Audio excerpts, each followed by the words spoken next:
حضرت یونس علیہ السلام شہر نینوا میں پیغمبر بنا کر بھیجے گئے۔ آپ لوگوں کو ہدایت کرتے، نیکی کی طرف بلاتے، برے کاموں سے روکتے تھے۔ آپ قوم سمود کی طرف بھیجے گئے، اس قوم کے لوگ بتوں کی پوجا کرتے تھے۔ جب آپ لوگوں کو حق کی طرف بلاتے اور خدائے واحد پر ایمان لانے کی تلقین کرتے، لیکن لوگ آپ کی تعلیمات کا انکار کرتے اور حضرت یونس علیہ السلام سے کہتے کہ ہم تیرے خدا کو نہیں مانتے۔ اس پر آپ فرماتے کہ خدا کے عذاب سے ڈرو جو بہت سخت عذاب ہے۔ لوگ آپ کی باتیں سن کر آپ کا مذاق اڑاتے اور آپ کی راہ میں رکاوٹیں کھڑی کرتے تھے۔ آپ نے قوم سمود کو راہ راست پر لانے کی بہت کوششیں کی، لیکن بھٹکی ہوئی قوم پر آپ کی نصیحت کا کوئی اثر نہ ہوا، تو آپ کو یقین ہو گیا کہ یہ لوگ خدا پر ایمان نہیں لائیں گے۔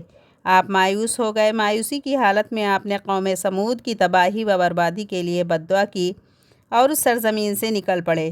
چلتے چلتے دریائے فرات کے کنارے پہنچے تو دیکھا کہ ایک کشتی کنارے پر لگی ہے، لوگ اس پر سوار ہو رہے ہیں۔ ان کی دیکھا دیکھی آپ بھی اس پر سوار ہو گئے۔ جنہیں جانا تھا وہ سب سوار ہو چکے۔ کشتی لوگوں سے بھر چکی۔ اس کے بعد کشتی اپنی منزل کی طرف روانہ ہوئی۔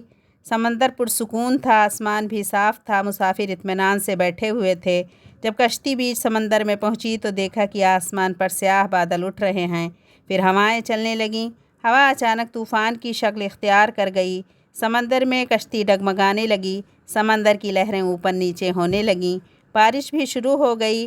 طوفان کے جھٹکوں اور پانی کے تھپیڑوں سے کشتی کے ڈوبنے کا اندیشہ پیدا ہو گیا۔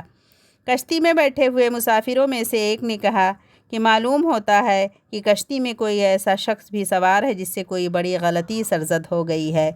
جب تک ایسے شخص کو کشتی سے نہ نکالا جائے، کشتی کا صحیح سلامت رہنا محال ہے۔ وہ شخص کون ہے بتانا مشکل ہے جب تک کہ وہ خود کو پیش نہ کرے۔ اس پر حضرت یونس علیہ السلام کھڑے ہو گئے اور کہا کہ میں ہی ہوں جس سے بڑی غلطی سرزد ہو گئی ہے۔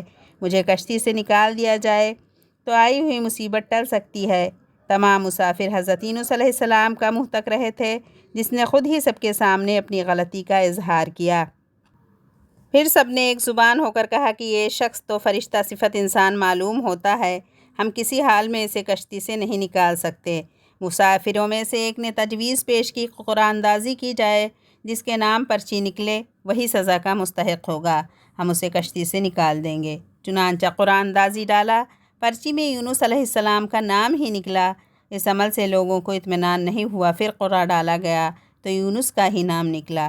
اس طرح یہ عمل بار بار دہرایا گیا، ہر بار یہی ہوا۔ حضرت یونس علیہ السلام نے کہا میں اپنے رب کا نافرمان ہوں، خدا کا حکم بھی یہی ہے کہ مجھے دریا میں ڈال دو، تمام مسافروں کی جان بچ جائے گی۔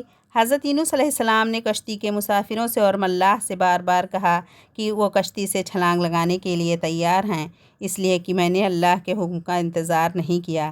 آخرکار کشتی کے مسافروں اور ملاح نے مان لیا اور حضرت یونس علیہ السلام کو دریا میں پھینک دیا۔ دریا میں ایک مچھلی حضرت یونس علیہ السلام کی طرف بڑھی اور نگل گئی۔ اللہ نے مچھلی سے کہا یہ تیری خوراک نہیں ہے، یہ تیرے پیٹ میں امانت ہے جسے واپس کرنا ہے۔ چنانچہ آپ مچھلی کے پیٹ میں اندھیرے میں رہے، اللہ کا ذکر کرتے رہے اور معافی طلب کرتے رہے۔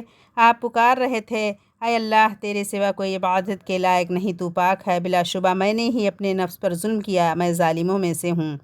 اللہ نے آپ کی پکار سن لی، آپ مچھلی کے پیٹ میں محفوظ رہے۔ مچھلی نے دریا کے کنارے پر اگل دیا۔ جب آپ مچھلی کے پیٹ سے باہر آئے تو بہت کمزور اور نڈھال تھے۔ آپ نے کھلی فضا میں سانس لیا اور اللہ کا شکر ادا کیا۔ اللہ نے حضرت یونس علیہ السلام سے فرمایا اگر تو مچھلی کے پیٹ میں میری پاکی بیان نہ کرتا تو نجات حاصل نہ کرتا۔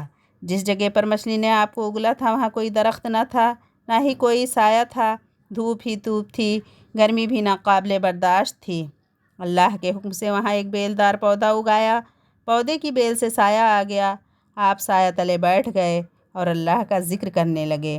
کہا جاتا ہے کہ آپ کے پاس ایک ہرنی آتی تھی اور اپنا دودھ پلا جاتی تھی۔ اللہ تعالیٰ فرماتا ہے ہم نے بغیر گھاس کی زمین پر ڈال دیا اور وہ بیمار تھا، اور ہم نے بیلدار درخت اگایا اور ہم نے اس کو 1,00,000 آدمیوں کی طرف بھیجا، بلکہ اس سے بھی زیادہ، پھر وہ لوگ اس پر ایمان لے آئے۔ ملک نینوا چھوڑ دینے کے بعد آپ کی قوم آپ کو بہت زیادہ یاد کرنے لگی، آپ کے نکل جانے کے بعد پچھتانے لگی۔ لوگوں نے محسوس کیا کہ آپ نبی تھے اور ہدایت کے لیے ہی آئے تھے۔ لوگوں نے اللہ سے معافی طلب کی اور وہ حضرت یونس علیہ السلام کی آمد کا انتظار کرنے لگے، لوگوں نے اقرار کیا کہ ہم اللہ پر ایمان لائے اور اس بات پر بھی کہ یونس علیہ السلام کے بھیجے ہوئے نبی ہیں اور آپ کے لائے ہوئے پیغام پر یقین رکھتے ہیں، اور یونس علیہ السلام کی تصدیق کرتے ہیں۔ اور قوم کے لوگ ایک دوسرے سے کہنے لگے کہ اگر حضرت یونس علیہ السلام ہمارے درمیان آ جائیں تو ہم ان کی تعظیم کرنے لگیں گے اور ان کے حکم پر عمل کریں گے۔ اللہ نے حضرت یونس علیہ السلام کو حکم دیا کہ وہ قوم کی طرف جائیں اور اللہ کا پیغام سنائیں اور انہیں برائی سے روکیں، نیکی کی طرف بلائیں، لوگوں کو آپس میں ایک دوسرے سے اچھا سلوک کرنے کی تلقین کریں۔